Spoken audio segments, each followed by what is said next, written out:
Hi everyone, and welcome back to another episode of Ian is a Weirdo.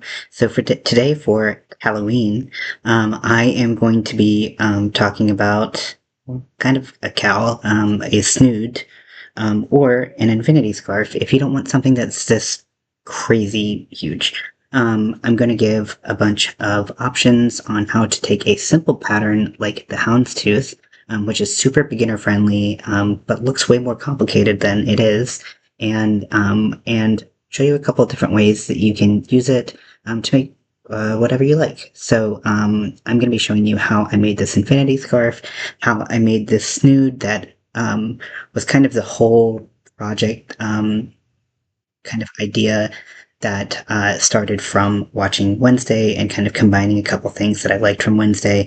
The black and white she wears, Houndstooth, like she's wearing in season 2, and then also the snood from season 1. So a lot of this was inspired by the show Wednesday.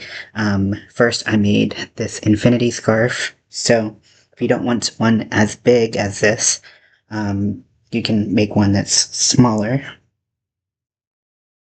And I'm also going to show you my different counts for each one so that you can make it exactly like you want. So if you want something that's more tight fitting, more loose, all of those, I'll show you exactly what counts I used.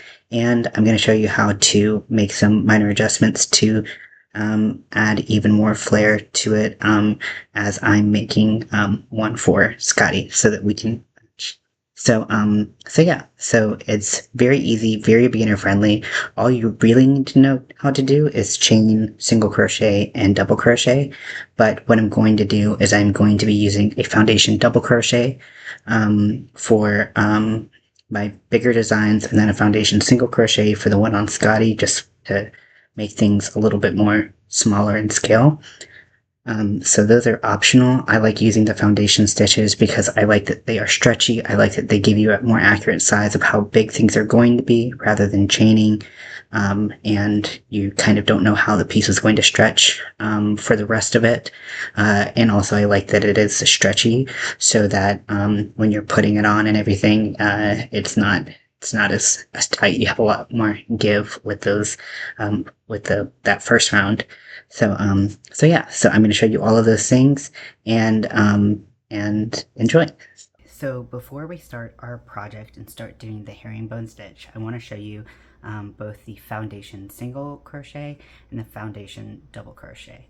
You will also see this referred to as the chainless foundation single crochet and the chainless foundation double crochet.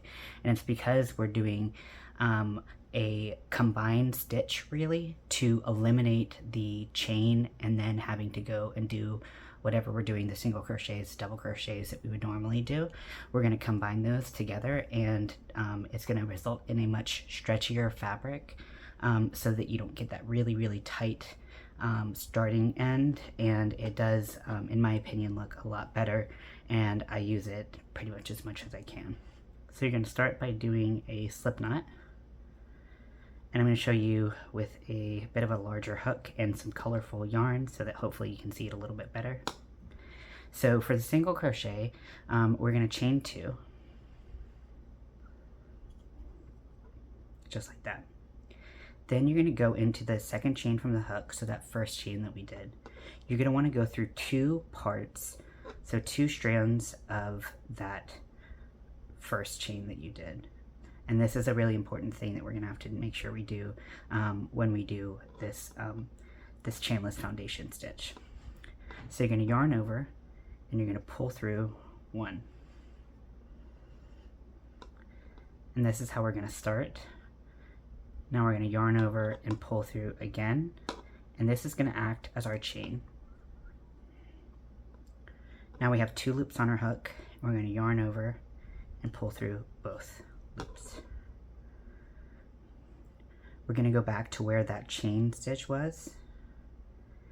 We're going to insert our hook, making sure that we go under just 2, so we're not going under all 3 pieces of that chain, because that will kind of warp the stitches a little bit. We won't get that stretch that we want. It'll look pretty uneven, and if you go through just 1, it starts to be uneven as well. So you want to go through 2, going to yarn over, pull through, 1, yarn over, pull through. So we had that chain that we just did, and now we're going to yarn over and pull through 2. Then we're going to go back in under 2 of those chains, sorry, 2 strands of that chain, pull through, yarn over, pull through 1, that's the chain, yarn over, pull through 2. Insert our hook, go through 2 chains, sorry, I keep saying it wrong. Whenever I say anything about going through 2 of anything, I'm meaning to say go through 2 strands of the chain. So go through 2 strands of the chain, yarn over, pull through, yarn over, pull through 1. That's going to give us the chain. That's going to bring us to our next stitch. Yarn over and pull through both. So you can see we're kind of working vertically here, but really what we're making is something that we're going to use eventually horizontally. And you can see just with a couple stitches how much more elastic that is. You don't have a really tight chain right here that's controlling how much you can stretch that stitch. I know that there are different methods that people will use about like using like a lot lighter, a lot looser tension when they do their chains, or they'll use a bigger hook to do their chain versus the rest of their project. But for me, this creates something that looks so much more, because if you, let's say you were just crocheting like a panel, right? And so you'd have this chain that would be kind of squeezing your work a little bit on one end, but you don't have anything usually on the other end to kind of create that same tension, so it kind of naturally is going to flare out a little bit on one end, or it's going to be kind of pinched in on one end and then, you know, eventually flare out and then go straight. So I just like that this kind of keeps your tension. Also, when you're trying to figure out how big something should be, this, I feel like it's a lot easier to get the accurate sizing. So that is how you do the chainless foundation single crochet, or the foundation single crochet for short. Okay, so now we're going to learn the foundation double crochet, or the chainless foundation double crochet. It's very similar to what we just learned. So I'm going to make a slip knot. The first difference is, instead of doing 2 chains to start out with, we're going to do 3. So we're going to yarn over, pull through, yarn over, pull through, yarn over, pull through, till we have 3 chains. You're gonna go into the first chain that we did, so it's the 3rd chain from the hook. Before you're going into it, you're going to yarn over, then we go in and we go where we're under 2 of the strands from that chain, and yarn over and pull through that chain. You're going to yarn over and pull through one of those loops, just like that. And then we're going to do our double crochet as normal. So yarn over, pull through 2, yarn over, pull through 2. And I don't think I mentioned it when you first start doing this. It can be difficult to see where you're going to go. And that's something that takes a little bit of practice, and there are a lot of really good videos that get you really, really close, and also to seeing the stitch. And there's also a lot of pictures on the internet, that like diagrams that show it really, really deliberately and like highlight the yarn that you're going to go through. And for some people that's going to be a lot easier. For me, it did take a lot of practice to get good at this. For some people it's going to be easy breezy. So to do our next stitch, we're going to yarn over, we're going to go into that chain space that we made, go under 2, yarn over, pull through. And if you don't go through just 2 of those strands, if you go through all 3, you're going to notice immediately that something's wrong, because everything's going to be really cramped and it's not going to look right. So you'll kind of get a feel for it as you practice of what looks right, but it does take a little bit of practice, but it's really worth it. I really like this tool in crochet. You're going to yarn over, pull through one. That's going to create the chain right there, that green chain right there. Yarn over, pull through two. Yarn over, pull through two. Just like that. So it's, and you can do this with any of the basic stitches. I'm sure you could do it with more elaborate stitches as well. But really all you have to do is think about putting a chain in between each of those stitches. So I'm going to yarn over, go under,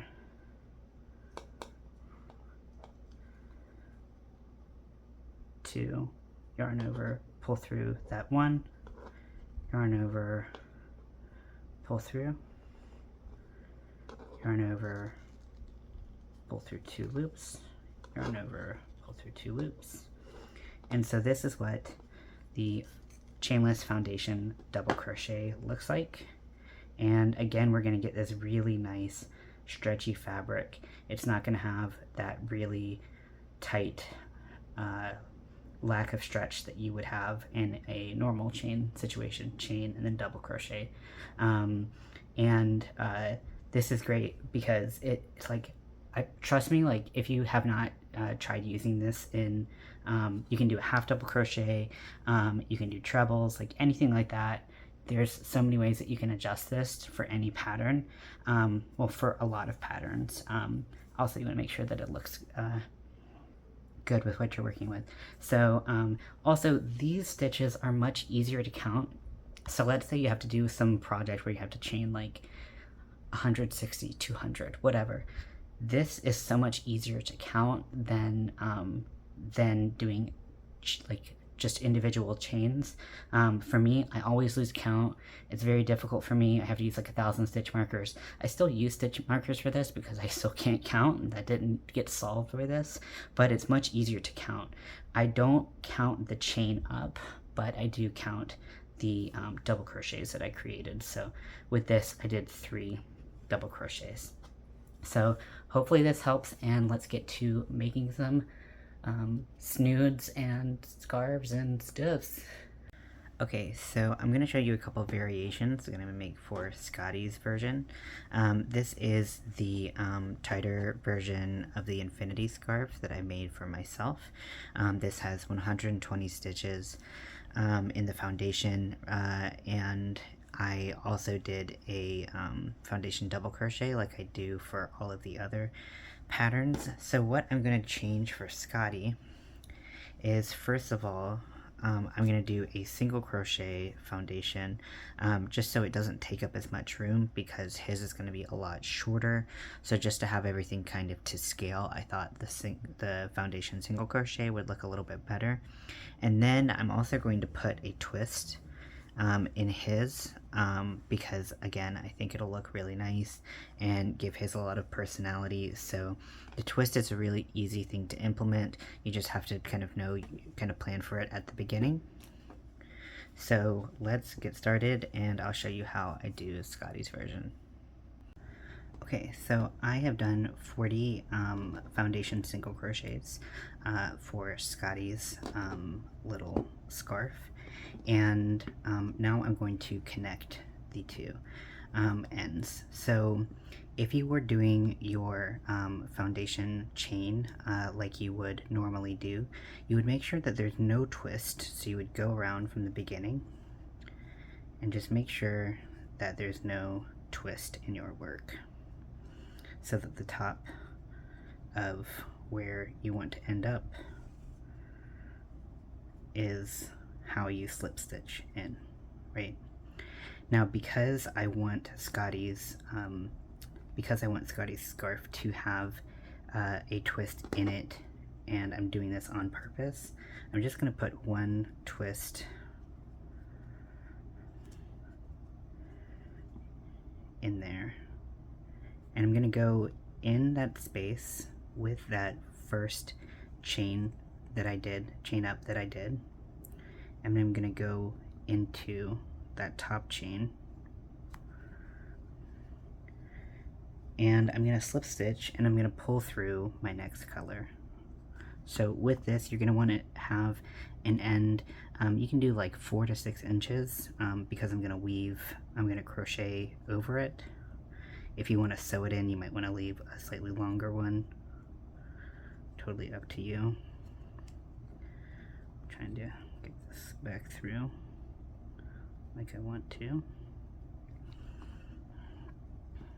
So now I'm going to chain 1, and into that first foundation chain that I did, I'm going to do a single crochet. Now the thing about your foundation chain, sorry, it's dark and I can't see it just because of the shadow of the phone that I'm working on. So you want to have an even number of stitches, because you're going to be alternating single crochet and double crochet all the way around, and you are going to want to end on the stitch that is not the one that you started out with. So it's not the most important, but it is, in my opinion, better looking as you go through your project to have it that way. So now we did our single crochet, we're going to go and do our double next to it. Single crochet, double, and we're going to do that all the way around, alternating single crochets and doubles until we get to the end of this round. Okay, so we are coming to the end of the row.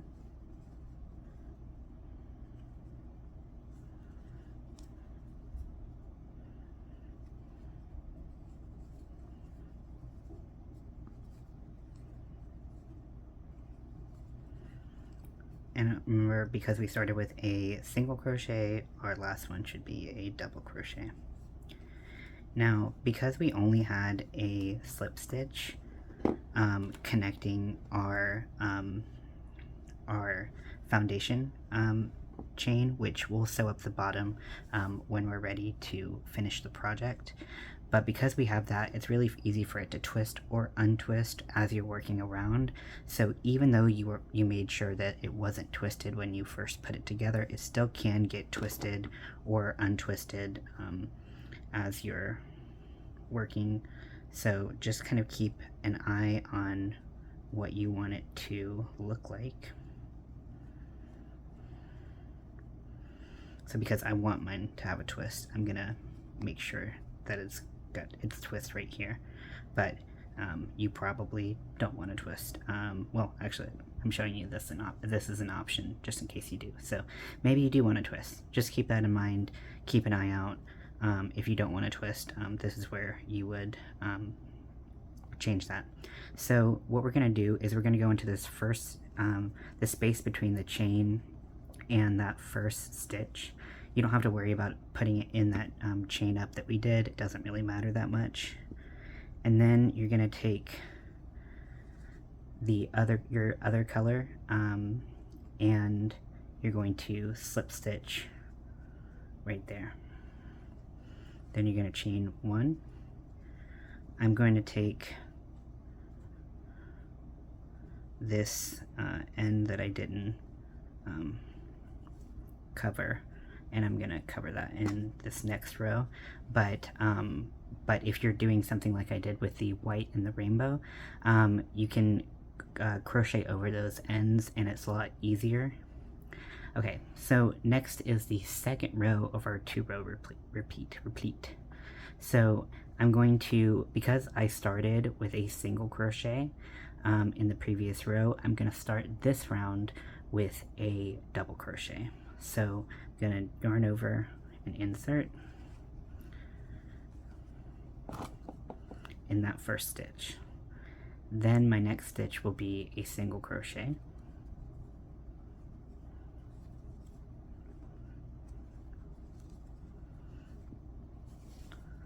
Double crochet.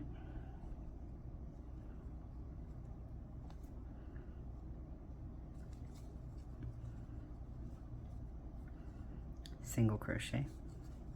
And then we're going to repeat this pattern all the way around, so that when we get to the other side, our last stitch is going to be a single crochet because we started with a double crochet. Okay, so we're getting to the end of the row. I just did a single crochet, double crochet right there, single crochet right there. I'm going to go in, start my slip stitch, space between the chain and the stitch, the first stitch of the row, and pull that other color right on through, chain up one, and now we're going to go back to that repeat. So we're going to start a single crochet in the first stitch, double crochet in the next,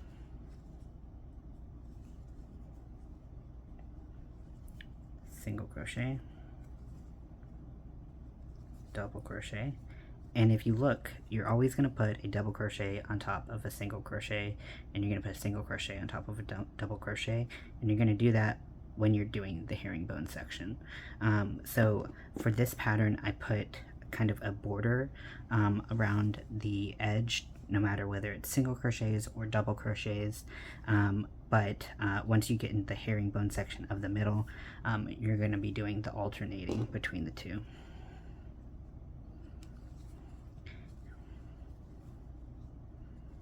And while it might not quite look, you might not quite be able to see the pattern at first, the more rows you do, the more evident it's going to be that you did the pattern. So keep trying it, and then once you've done a couple rows, if you don't like it, you can always take them out, try something new.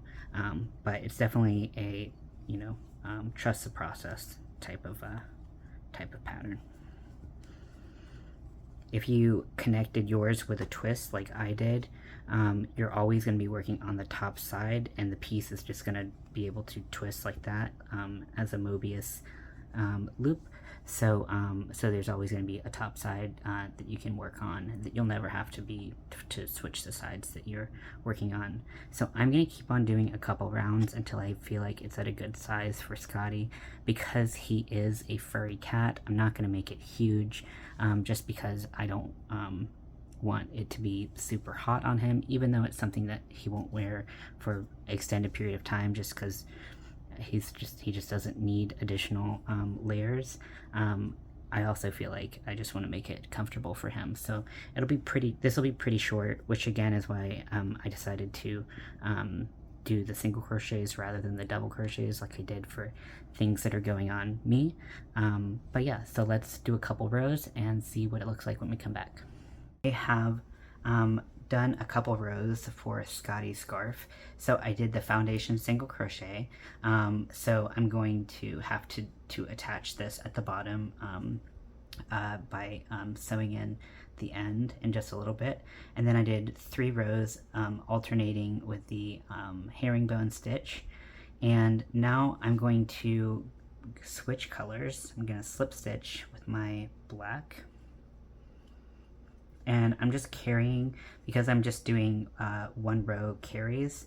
I still think it looks really cool. The herringbone pattern hides the carry really well. If you were doing a bunch of, I don't know, if you had like 5 colors, I don't think you would be able to carry it as seamlessly, but I don't know if the pattern would show up as well like that anyways. Usually having 2 colors like this, or at least having 1 color as your base color, like with my scarf where I did white and then I did 1 row of a solid color, and then I cut that, woven the ends, and then kept going back to white. I think that's the way that it looks the best, but try different things. I mean, there's really nothing that you can't do with this pattern. Even a solid color, it still has a lot of potential to look really cool. Crystal showed me that. So I'm going to chain up 1, and I'm going to go into this first stitch, and no matter what I did before, I'm going to do a single crochet all the way around. So whether or not you did a foundation single crochet or a foundation double crochet, you're going to do a single crochet right here. So I'm going to go all the way around. I'm also crocheting over that tail so that I don't have to sew it in later. This is my preferred way to cover up those loose ends, but do whatever makes you happy.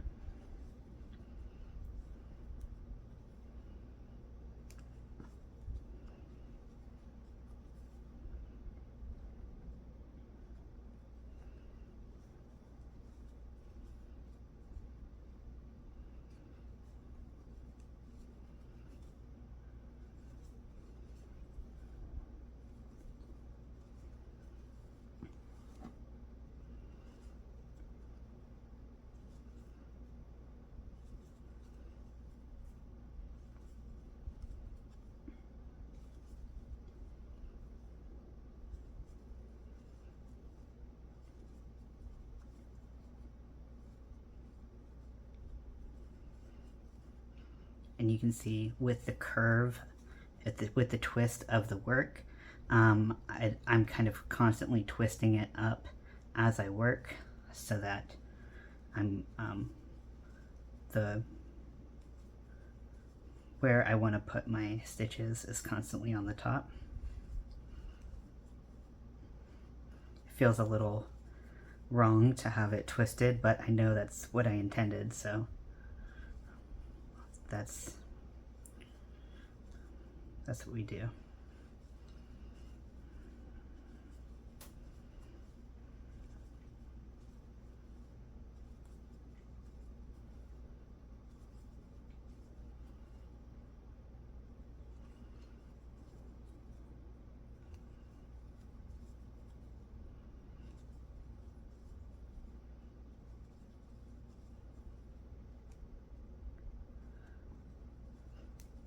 Okay, so now that I've gotten to the end of my round, you can see that here where I had to carry and where the round switch colors, you can kind of see where that is, but it's not super noticeable in the grand scheme of the pattern. You'll be able to see it when you look for it, but it's not going to be like calling a lot of attention to the eye.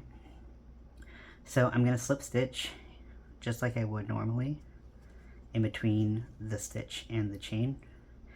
And if we did a foundation single crochet like we did for this project, we're going to chain up one and we're going to do another round of single crochets after it. And if we did a foundation double crochet, we're going to do chain 2 and then we're going to do double crochets all the way around, slip stitch, and then tie off. So the reason why I did this round of single crochets afterwards is just because the height of the foundation chains is a little bit taller than the chains, than the stitches that they're kind of emulating. So a foundation double crochet is a little bit taller than just a double crochet alone. And I was finding that I didn't really love the way it looked. It didn't look quite symmetrical. So I changed that. And same with the single crochet. So we're going to go around and we're going to do single crochets all the way around once more, and then we'll meet you at the end.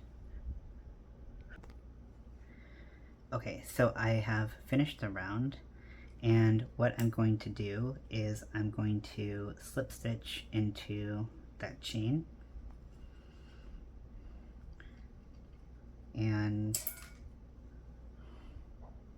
I'm going to slip stitch into that chain, and I'm going to cut the yarn with a long enough tail to sew it in, and then I'm going to pull through. So we have this last end to sew in, and we have this end to sew in. If you crocheted over your ends, you shouldn't have anything else to sew in, but if you do, that's okay, not a big deal. Okay, so we're going to sew in the end first. So with this one, I like to bring it around, and it's I know because it's black yarn, it's really hard to see, but basically you just want to create a nice looking even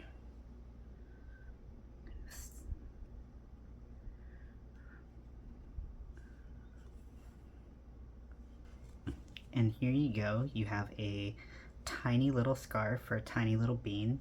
Now, another great thing that I didn't mention about this particular doing any of the chainless foundation stitches is that they are perfect for garments, mittens, anything like that that you want to stretch over something and then you want to go back to a regular size.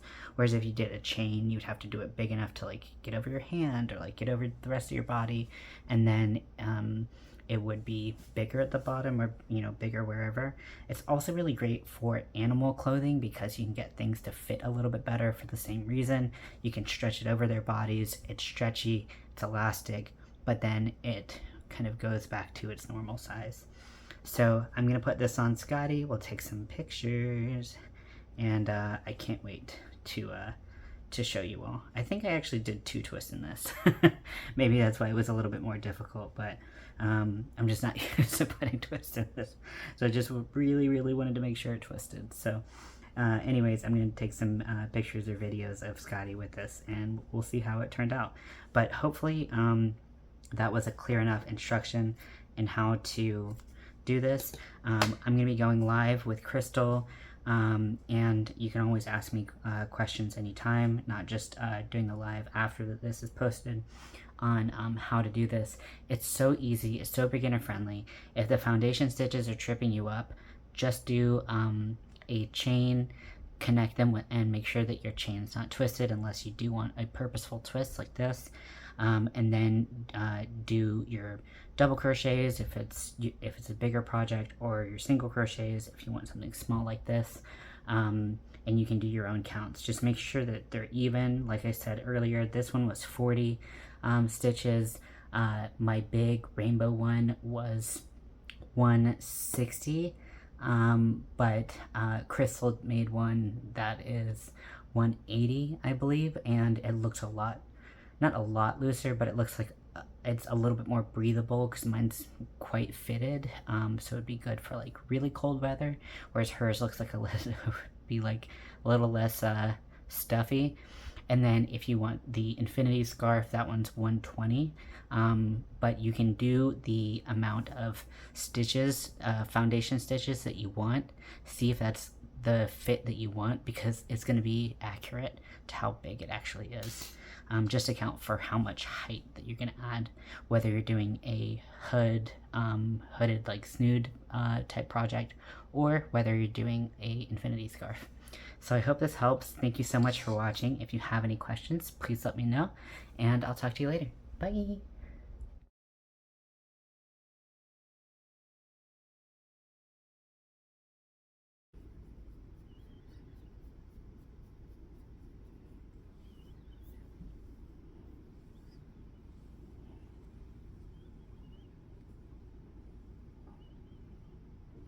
Just tape on the bed. Normal shit.